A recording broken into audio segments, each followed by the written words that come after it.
L'homme ne vivra pas de pain seulement, mais de toute parole qui sort de la bouche de Dieu. Voici votre moment de méditation quotidienne.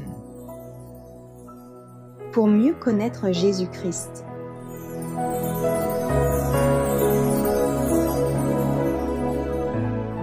La tentation au désert, le 26 janvier.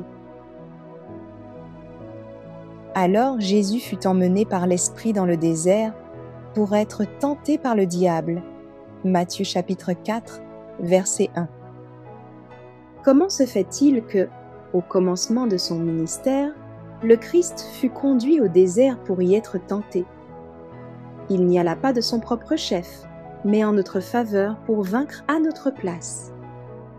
Il devait être tenté et éprouvé comme représentant de notre race.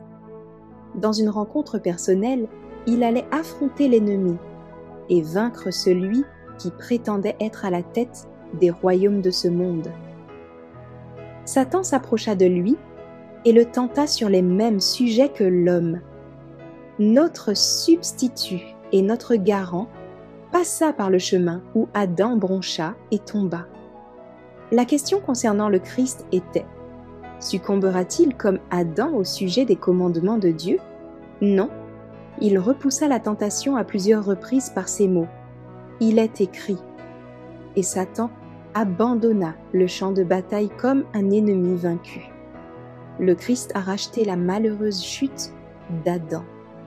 Il a réalisé un caractère parfait par une obéissance complète et a laissé un exemple à la famille humaine. S'il avait failli sur un seul point de la loi de Dieu, il n'aurait pas été une offrande parfaite. Adam, en effet, tomba en transgressant un seul ordre de Dieu. Notre Sauveur résista à chaque tentation, et par là même, il rendit l'homme capable de vaincre. Cette pensée est suffisante pour remplir nos cœurs de gratitude tous les jours de notre vie. Jésus étant accepté comme notre substitut et notre garant, nous serons, nous aussi, acceptés si nous sortons vainqueurs de l'épreuve.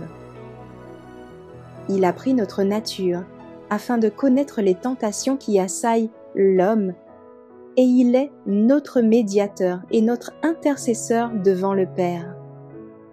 Ceux qui veulent vaincre doivent rassembler toutes leurs forces.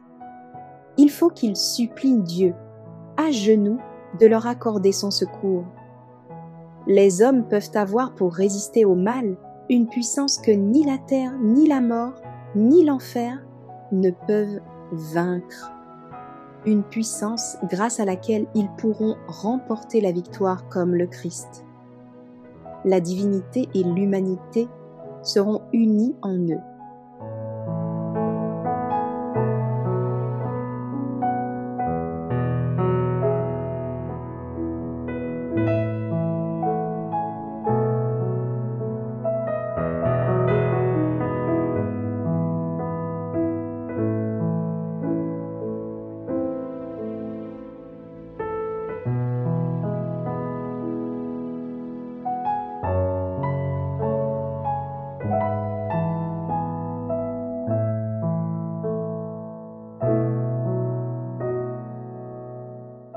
Merci d'avoir écouté cette présentation.